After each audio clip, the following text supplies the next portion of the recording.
With great love, great respect, I want to welcome all of you to our meditation session on Sunday at the Heendu Learning Center.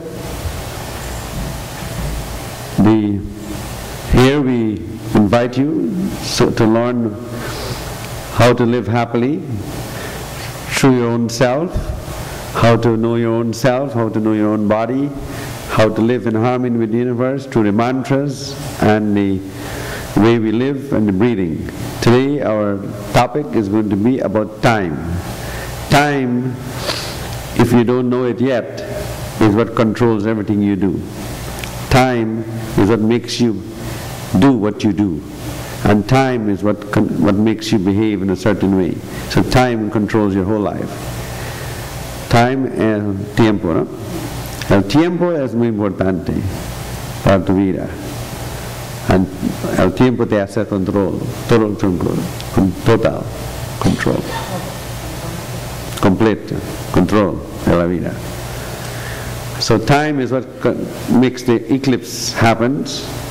And so the eclipse is very important. During the time of eclipse, it's good to offer arroz dulce to the guests and so on, and the people around. To make arroz dulce and eat arroz dulce, and so on, which is sweet rice, and so on.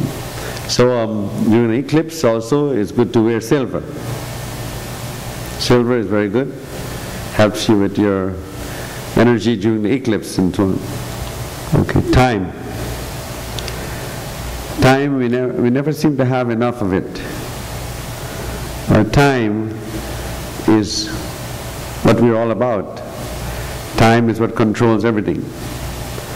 And we always worry about time. And timing is what caused the eclipse also.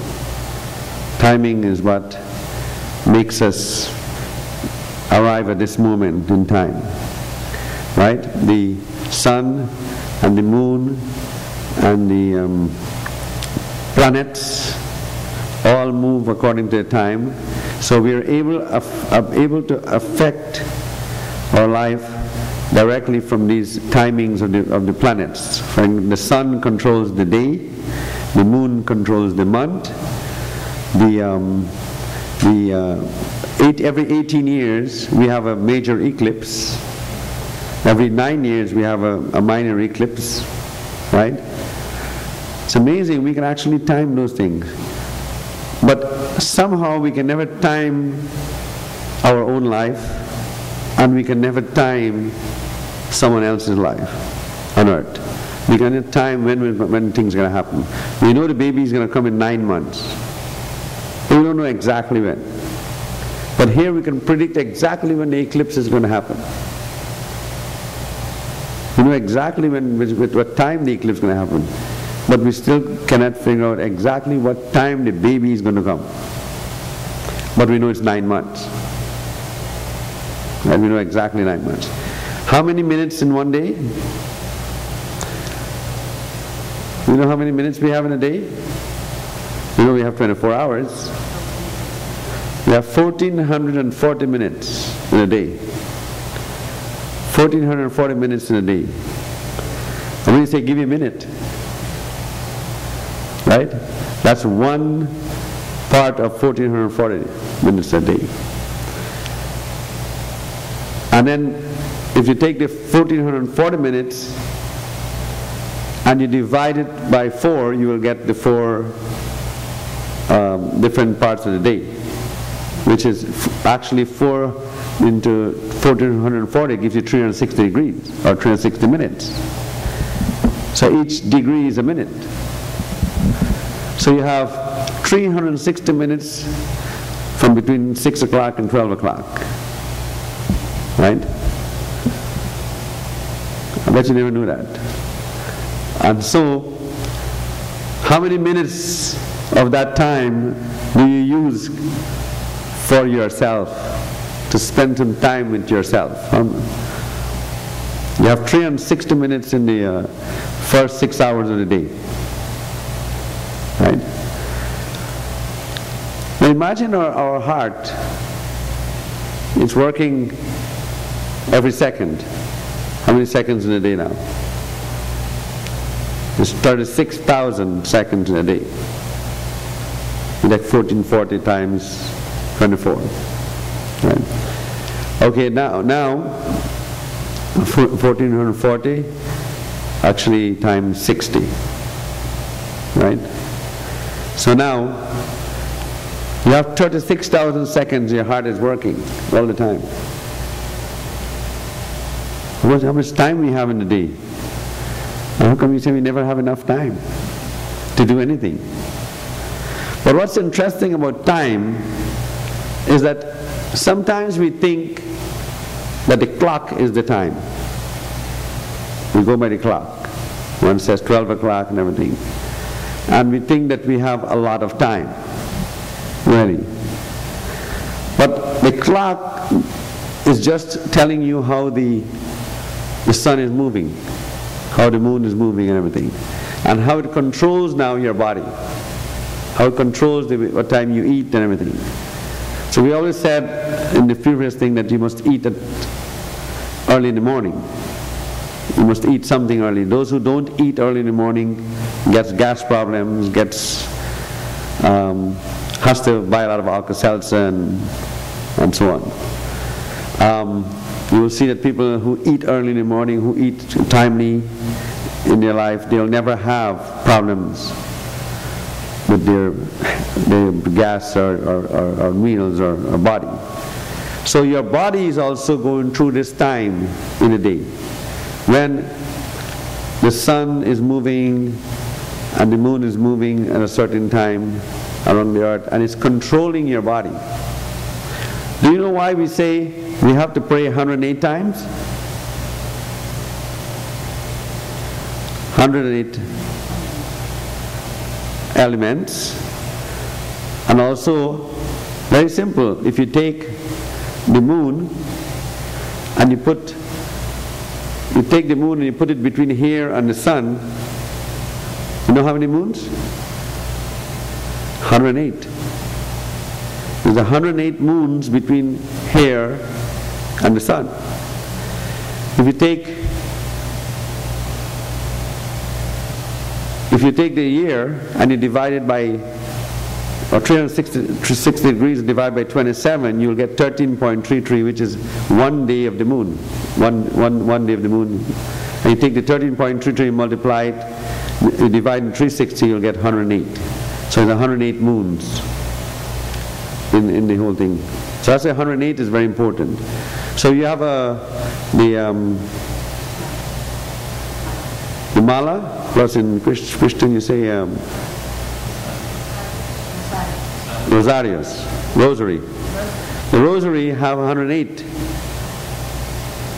So you have to, if you say the mantra or you say the chant 108 times, it has a lot more effect, because it completes the whole circle and it reaches the sun, reaches the moon and everything, and it affects you.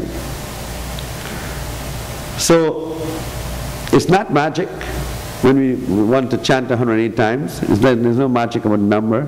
The number is actually the timing of everything in your body, which is the 108 elements, with the timing of the sun and moon.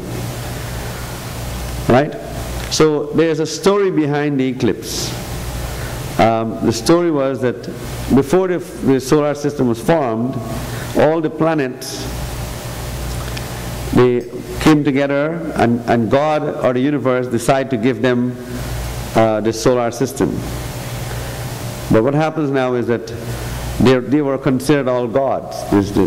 All the planets were considered very good for you. And the story goes that while God was giving out the nectar, or the amrita, you say amrita, right? The amrita for long life and for eternal life, two demons decide to go into the camp to receive the nectar.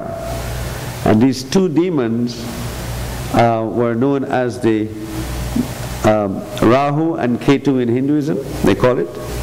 But Rahu and Ketu is what causes eclipse. But what Rahu and Ketu is the node of the moon, the north node and the south node. In other words, there's two sections The way you can have eclipse in the top of the earth, or you can have eclipse at the bottom of the earth, north and south. You cannot have eclipse in the east.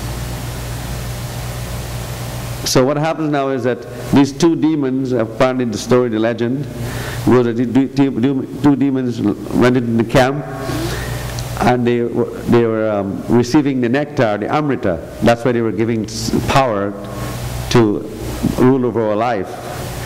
And so what happens now is that sun and moon were the one who discovered them and reported them to the gods.